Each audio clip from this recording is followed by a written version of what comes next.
welcome to yet another edition of Personal Reliability. You know how we do it on this platform every Saturday.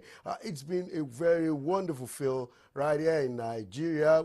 We've got a lot of reports to give to you about the state of the nation. That is what we're going to be doing on this program. But before then, don't forget that Personal Reliability is being powered by Zillennium Homes. Zillennium is all about giving Nigerians in the diaspora a home at home. I mean, you need to give them a call for you to get all the information you need to know. They are having a special promotion on now, and there's a lot of deals going on there. So you need to tap into it and enjoy the benefits from this wonderful opportunity given to Nigerians living in diaspora. Today on the program, I have a very versatile journalist in Nigeria, very well known, and of course he's the MD of TV 360. We're going to be talking about the state of the nation. Are we moving forward or going backward, or are we running within a circle? These are the issues we're going to be talking about. And so, trending issues in Nigeria. Don't go away. We'll be right back. What kind of house or area do you dream of living in? Have you considered living in Green City? A gated community with paved roads and greenery, a comfortable suburban neighborhood, with a serene environment and with private parking spaces, 24-hour security and electricity. Isn't that the dream right now? Well, with Green City Sherry, here's a dream you can afford. Green City Sherry offers quality residential accommodation at affordable prices. So whether you're single, starting a family, relocating to a better environment, retired, or an investor, we have a home for you. Get your beautiful flats and townhouses from as low as 14.9 million naira at Green City Sherry. For more information, contact us on 0812-994-0746 or 0812-994-0747. Think home, think Green City. Yes, we are back on the program. Of course, I'm very excited this evening to be with the founder of TV 360 Nigeria. TV 360 Nigeria is one of the up-and-coming, fast-rising TV station in Nigeria. They're online as well. I'm very happy to be with Deji Bademosi, the founder. Hello, welcome to the program. Thank you very much, Myra. Yeah, Deji, you've been an astute journalist and you know the way it is here in Nigeria. Let's look at issues of security now. That's trending in the country. We have serious challenges here, talking about the Agatu killings in Benue State, the Fulani herdsmen going into territories, taking over territories, killing people, and yet the government is not saying anything about it. We have the Avengers in the south-south region of Nigeria. They're coming on strong now, threatening the government that, look, you have to meet our demands. If not, we're going to create a lot of mayhem in the country. And of course, if you look just recently, in the southwest region in Nigeria, we saw militants coming into Ikorodu and even attack a convoy of the deputy governor of Ogun State. This calls for concern. What do you think is happening right now? Well, it's quite unfortunate that at a time when it would appear the government would appear to have a grip on the Boko Haram insurgents in the northeast, and that the sect has been pushed back and, well, if you like,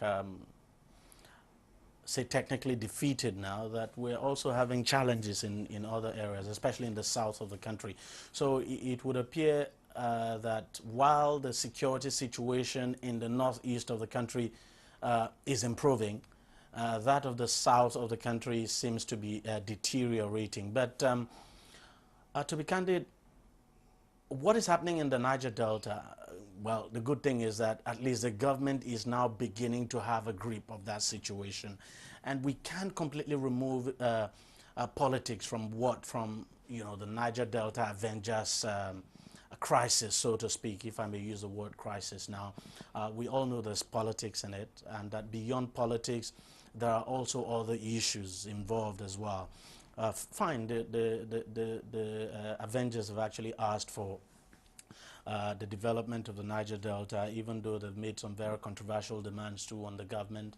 For instance, there was a time they came out to say that the government should not go ahead now with its anti-corruption war against people from the Niger Delta region.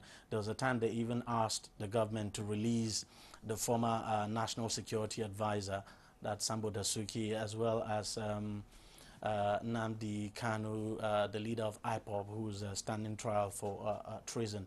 But the good thing is that, well, the government was able to open some kind of dialogue with these guys. And as we speak today, there's no, we don't have incidents of pipeline bombings anymore. At least for the past 2-3 weeks now, we haven't had any incidents of pipeline bombings. And we had the Minister of State for Petroleum, who has actually been the representative of the government now, and who's been the one who's opened that dialogue now with this militants in the Niger Delta. We heard him come out to say that our production level is now rising. I mean, we all know that at some point the production level went to as low as 1.4 million barrels per day. As a matter of fact, even below that. But just a few days ago, the Minister of State, Ibe Kachuku, now Minister of State for Petroleum, said we're doing around 1.9 million barrels per day. The budget benchmark, of course, we know is 2.2 million barrels per day. So if we were doing 1.9, then that's very good news. And we all know that the reason why we would be doing 1.9 now is just because we don't have that incidence of pipeline bombings anymore, at least for the time being, in the Niger Delta. Now, what we have to pray for is to hope that you know, the peace in the Niger Delta continues to hold, because if there's no peace in the Niger Delta, it affects all of us. If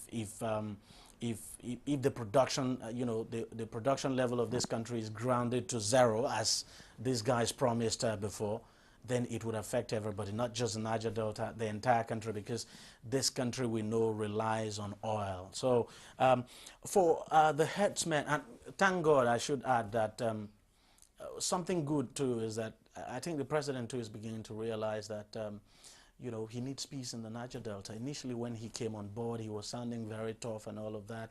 There was a plan to stop the amnesty program. Of course, the amnesty program has to stop anyway, but now the language is changing. The president is now saying he intends to develop the Niger Delta. Ogoni cleanup is coming. If I have to cut in now, Yeah.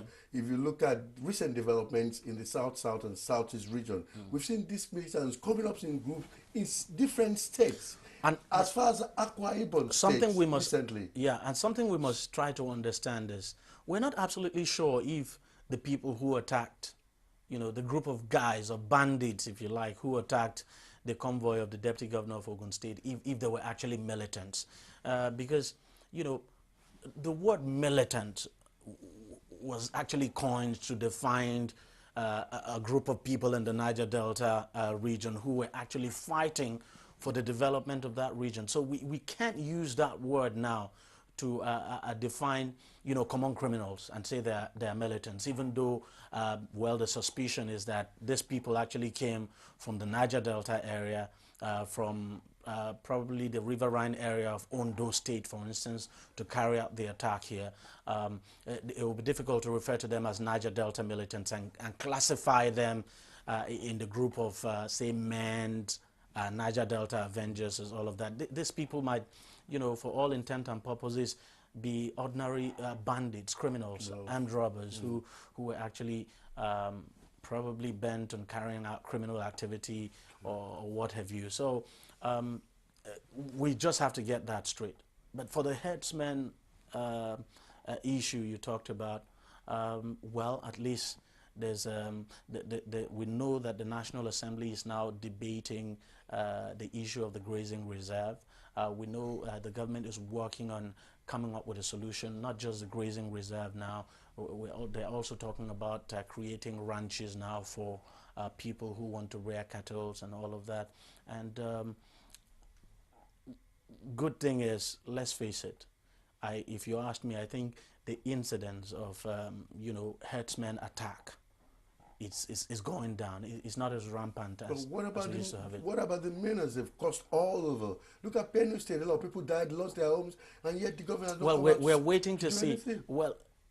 Well, we know that the government says it is investigating it. We know that a panel of inquiry has been set up. We're still waiting to see what actually happens. But most importantly, the government too must realize that until people are brought to book, until people are brought to justice, until at least In the case of Agatu, for instance, the Nimbo killing, for instance, we know some people have been arrested. The police actually arrested about 5 herdsmen who eventually they turned out not to be herdsmen actually, as in terms of, it's not as if they have cattle they rear, but, at least arrests were made. The case is still in court, or people are watching, but I believe that the government must realize one thing, that, that people are watching and people really want to know what the government does with these people. People want to know, for instance, how these cases, like the case of the guys who were arrested, the guys who attacked Nimbo community in Enugu State now, who were arrested. People would want to know how that case would go and how seriously the government prosecutes these cases. In the past, I think the government was not serious, was never serious with prosecution, and I think examples were not made of people who were probably caught, or headsmen who carried out attacks in the past. Maybe if examples had been made, we would not be having this. So we're watching to see what happens, and I think the government knows that people are watching, and that if it doesn't do it right, of course, people will definitely complain. Okay, this brings to mind the issue of regionality now. Back in the days, even we still see the hallmarks made by the likes of Bapa Awolowo, or the southerner of Sokoto, and the likes. Back in the days, you can see the Cocoa House, you can see the Ghana pyramids. But that was when we had regional government. Now we have a federal government whereby every state goes to the center every month to receive the money from the cookie jar. So people don't want to engage themselves in serious strategizing and thinking about how they can make or generate revenue for the state. Instead, they want to go to the center and collect the money. With all these agitations going on now, do you think regional government will be the order of the day? Should we go back to the reports of this Sovereign National Conference? Well, to be candid, I have my own take on all this issue about restructuring the country and going back to the regional system of government.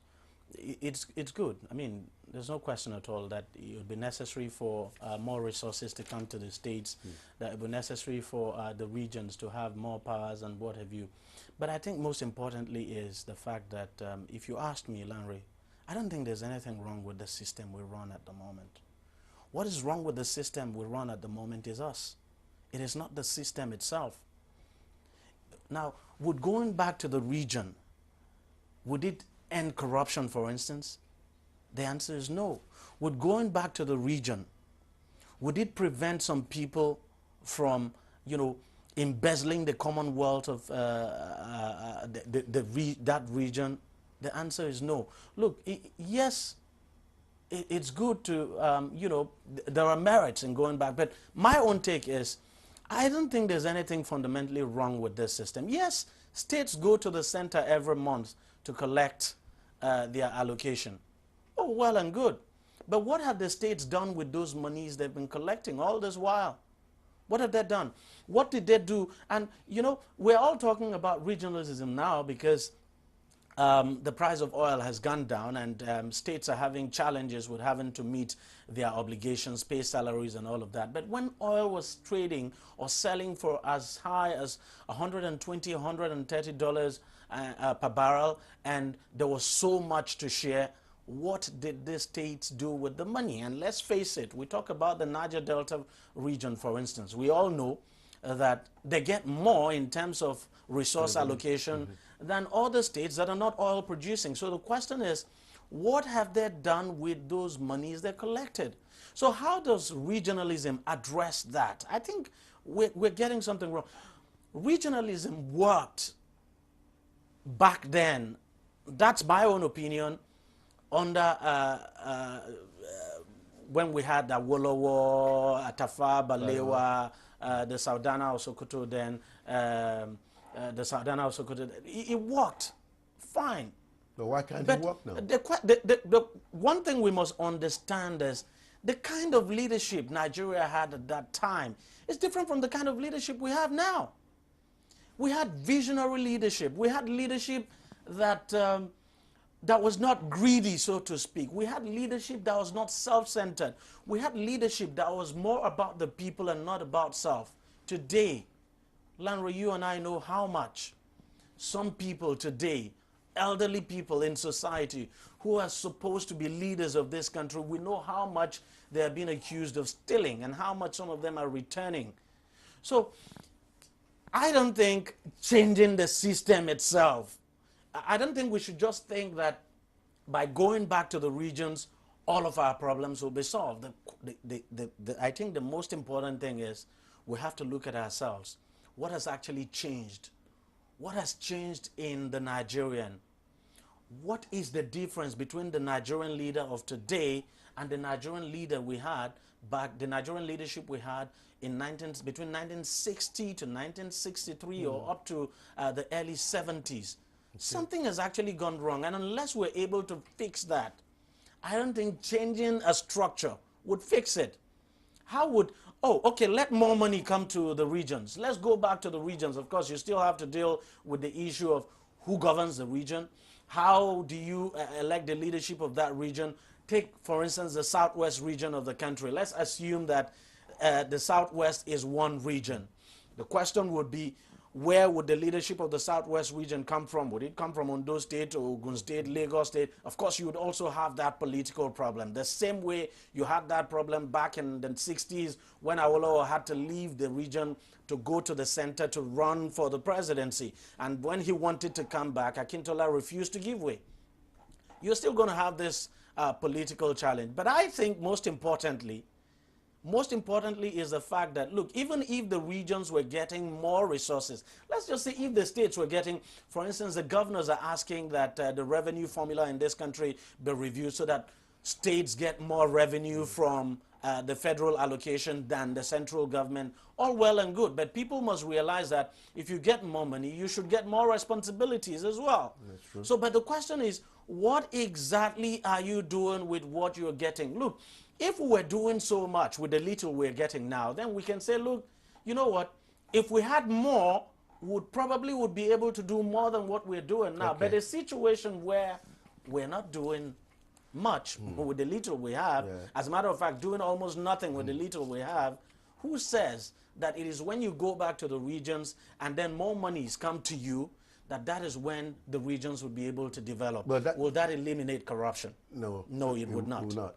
But tell you one thing, if we have to go back to the issue of environmental degradation in the South region, we've had a president who was from that region for 8 years. Very good. And that nothing tells has been done. Very nothing was done. Very good. Now they are putting pressure on this government again. Hold on. It also tells you something about this issue of regionalism. A lot of people will tell you that, look, you go back to the regions, you know, you give power to the regions, the people would have no choice but to develop their regions. They would have no choice but to develop their areas.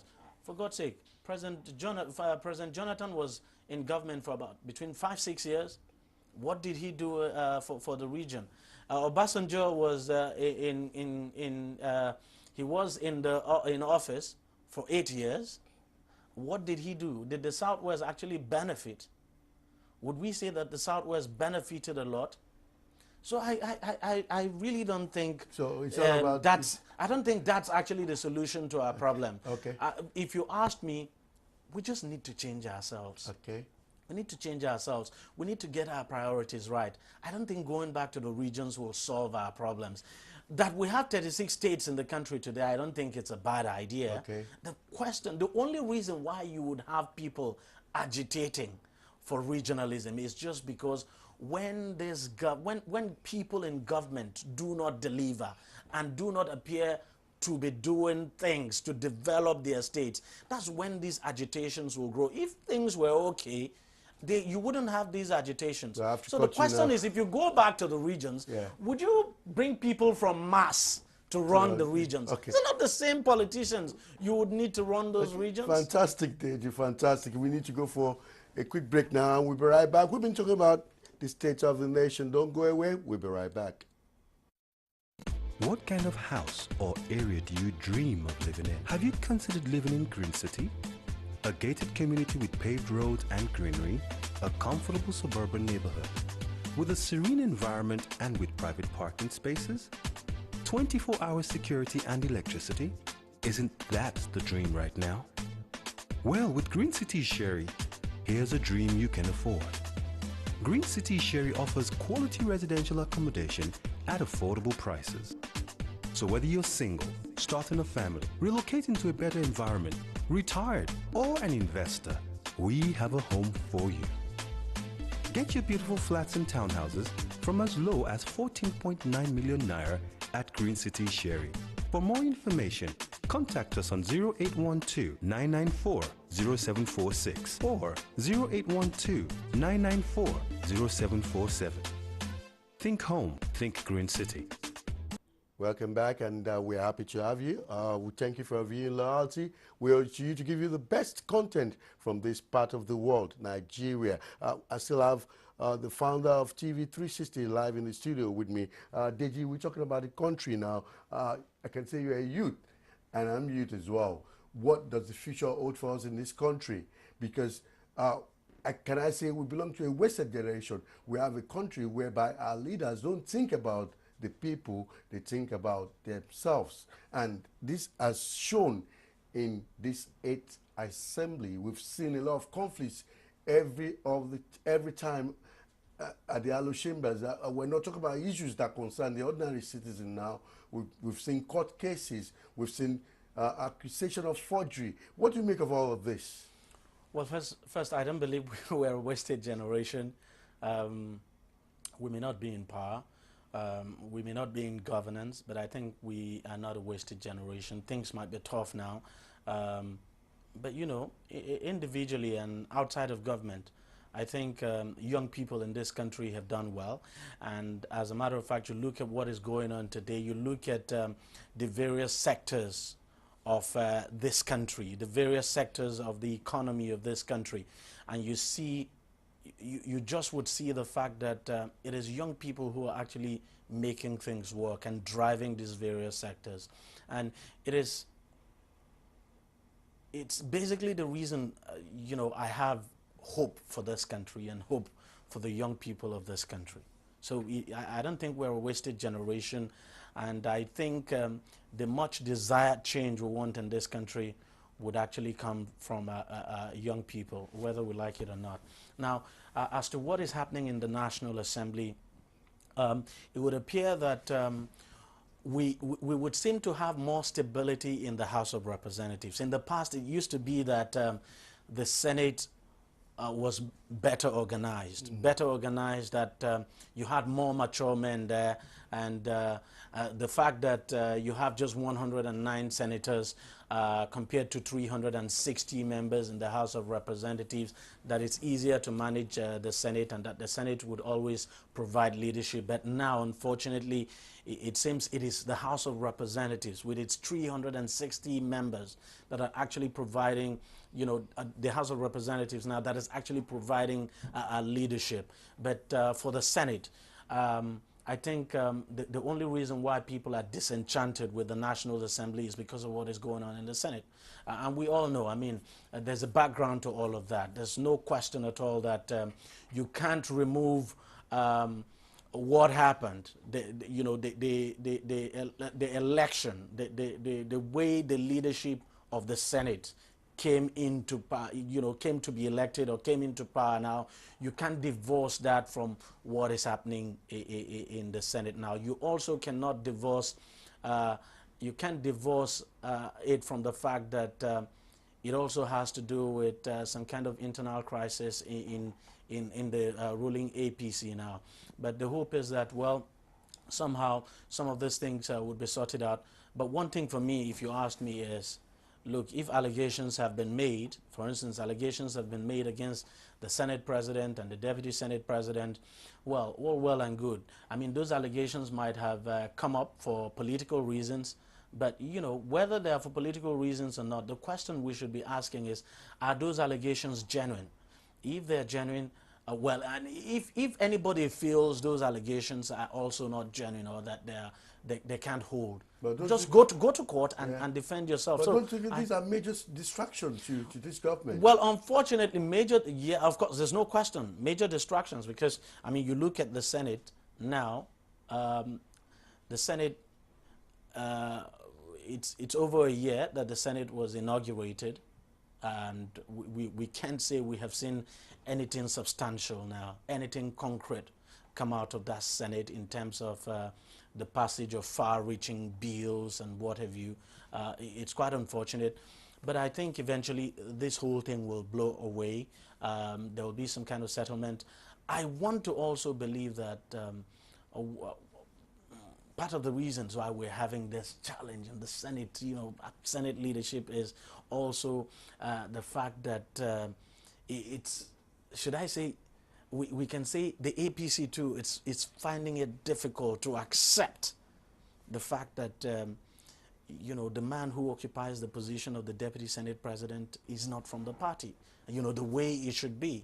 And unfortunately, the general perception for the Senate President too is that he actually struck a deal with the opposition in the Senate just for his own personal ambition, that he did not consider the overall interest of his party, and that of course is a big issue. So it's up to him now to think of the best way to resolve this. It's up to him to see how this can be sorted out. There's no question at all that the APC seems to be, feels cheated and wounded by one of its own.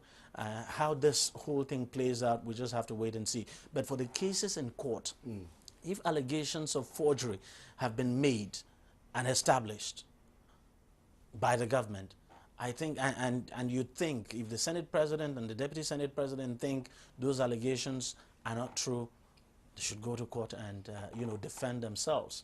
You understand what I mean? They should go to court, defend themselves. We must also not forget the fact that, whatever the outcome of the court case is, it still does not mean that's the end of the court case.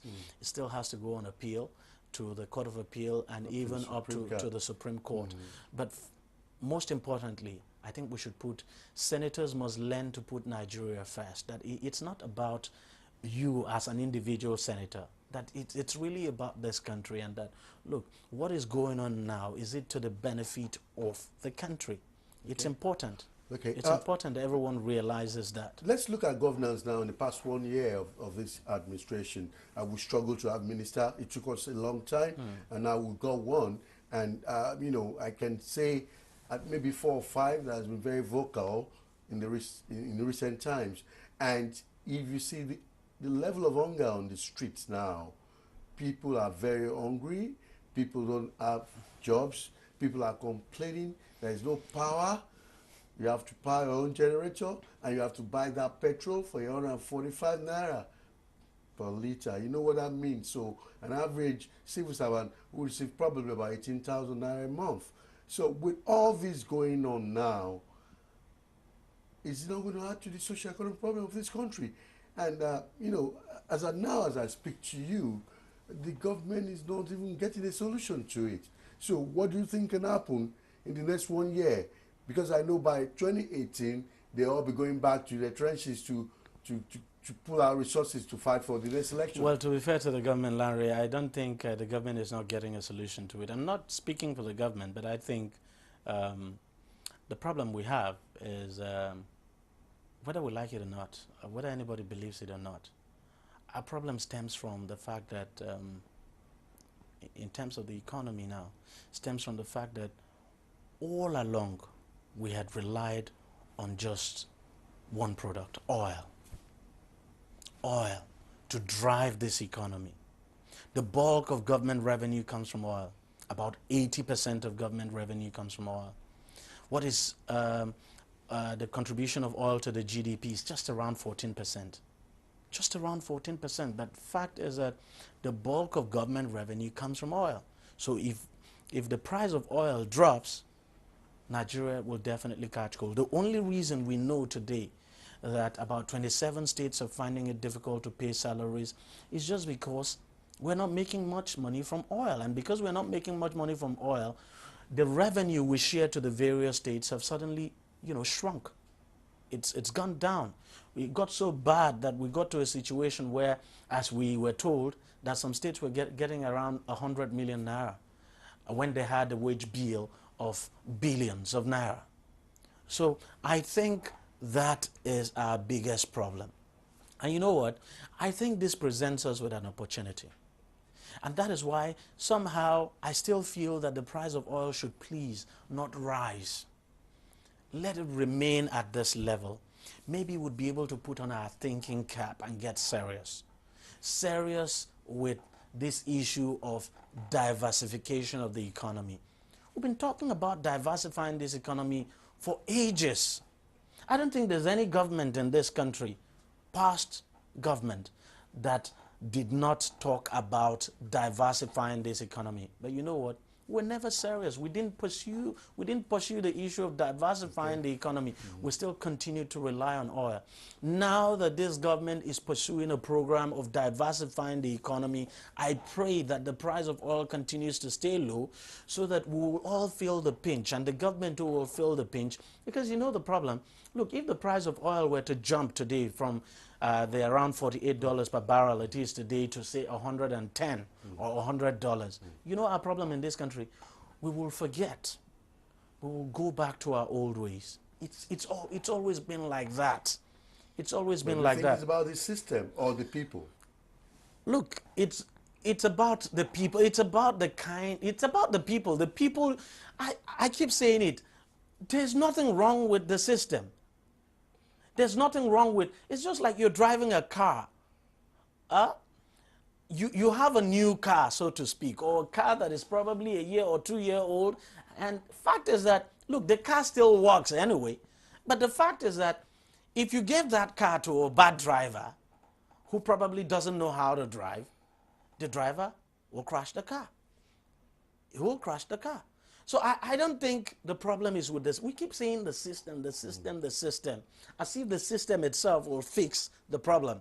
It is people who will fix the problem. And if the system is faulty, it is people who will fix the system. But in our own case, I think what is wrong with us is us. Okay. It's not our system. Landry, we must accept. The only problem we have is we have this escapist attitude of, ascribing every blame to the system, the government, or no, just say the system, the structure, Okay. Okay, let's fix ourselves. Okay, let's look at the issue of Abia State now. Just 2 days ago, we had a pronouncement from the court that the incumbent governor should vacate the seat of government. And of course, we've seen INEC officially giving the certificate of return to Oga. And now we've had reports from that state that things are not going easy there as we speak, because the governor is insisting that he still remains the governor. I mean, will you blame INEC for giving a certificate of return, or is it the judiciary going to put the blame on, or the sitting governor? These are real issues. Larry, what's your view on this? I'll simply say, thank God I'm not a lawyer, so I really don't know. It would be difficult for me to say, look, this should have happened. I have heard arguments, from lawyers on both sides. Some lawyers have come out to say INEC was right to have issued a certificate of return, and that the application of that an appeal does not amount to a stay of execution. I have heard that.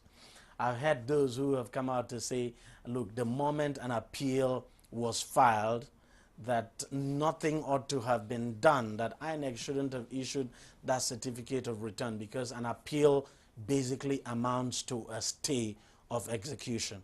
Now, I think eventually the court will have to decide what the true situation should be.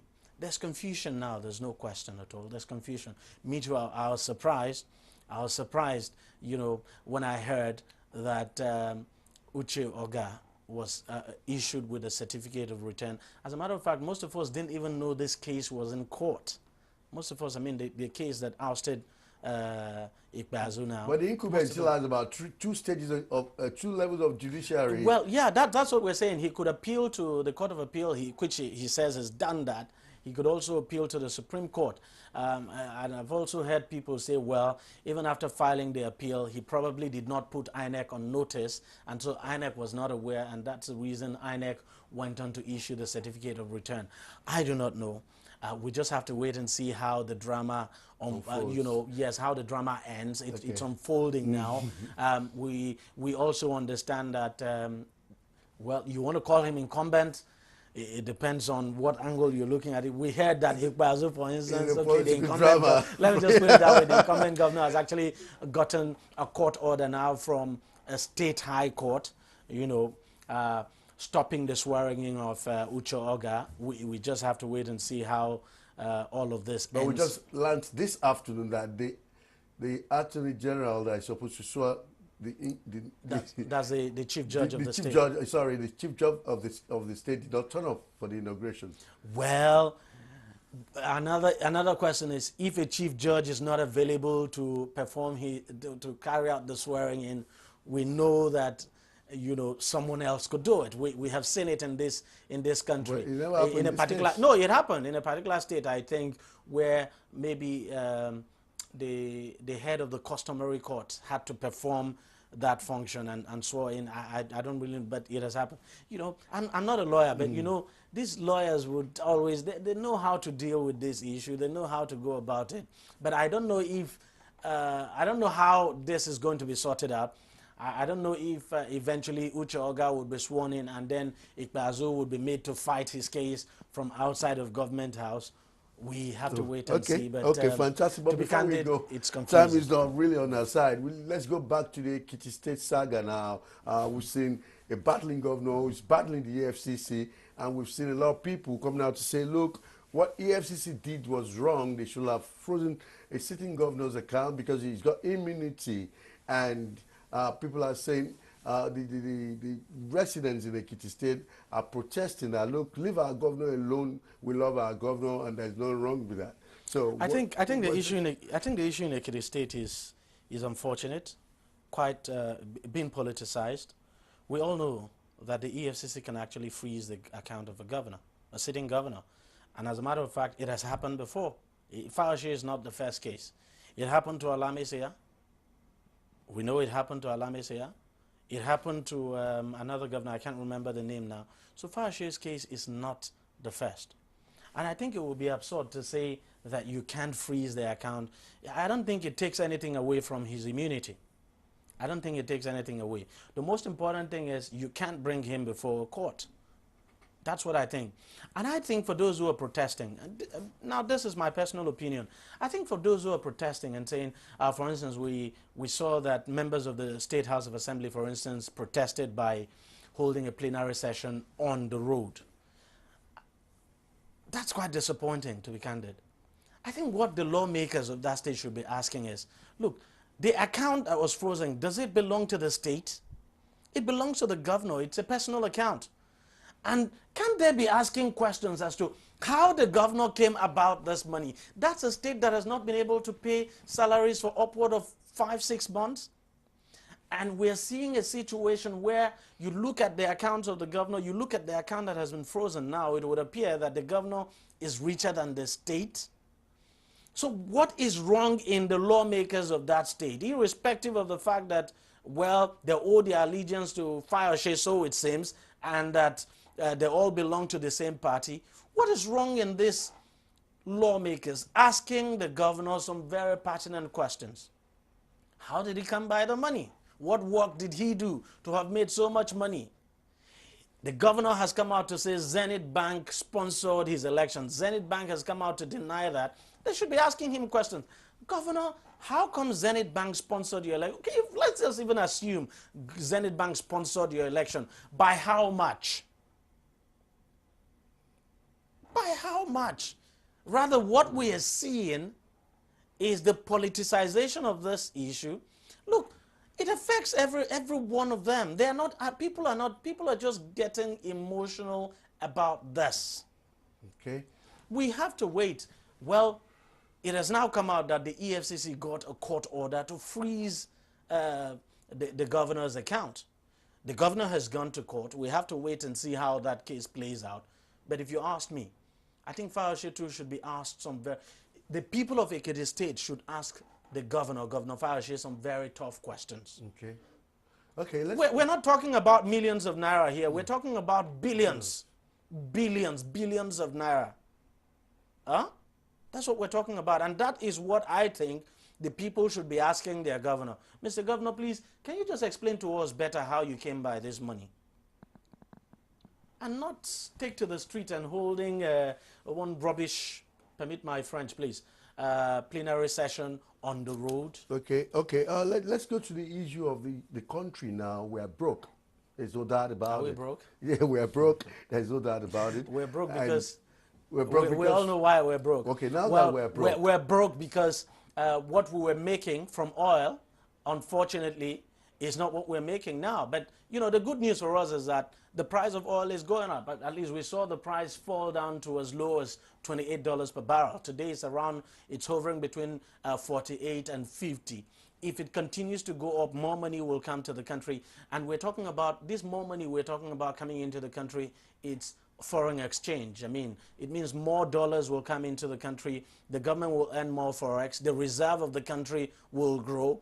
The problem you're having with the liquidity problem, the problem you're having with dollar or forex scarcity would probably not be there. As a matter of fact, this problem we've had with forex scarcity, the problem we've had with our forex as a whole, we probably would not have had it if we were making so much from oil and earning more foreign exchange, because we would have a robust foreign reserve now with which to defend the naira. Unfortunately, we do not have the reserve to continue to defend the naira, and of course that's one of the reasons why the government decided to adopt this flexible foreign exchange regime by not putting a peg at all on its foreign, you know, by simply settling for a float.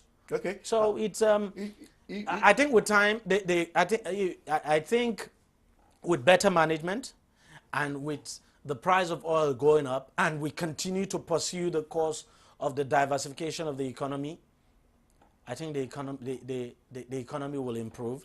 Things will improve. States will have more money. And when states have more money, they will be able to pay salaries. When states are able to pay salaries, people will be able to spend. The only reason why we're feeling it so very bad now is not because the federal government is not paying salary. It is because 27 states in this country are finding it difficult. They've not paid salaries for up to 6 months. Now, if you haven't paid salaries for up to 6 months in 27 states, you're talking about millions of people, Larry. Now, when millions of people do not have money and they don't earn salaries, it means they will not be able to spend. When they are not able to spend, money will not go around. When money doesn't go around, it affects everybody.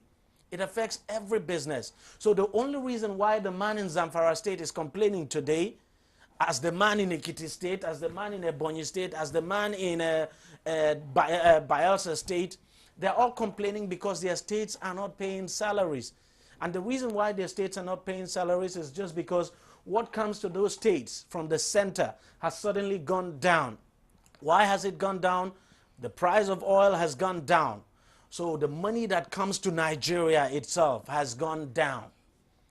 So until that is fixed, we would continue to have this problem. Okay, Deji, you've been very kind to be our guest on this program, but time is not our friend. But just 1 minute before we go, you're a journalist, an international journalist for that. I would like to ask you this question. If you had to have just 1 minute with President Muhammadu Buhari, what will be on your minds? What will you be asking him?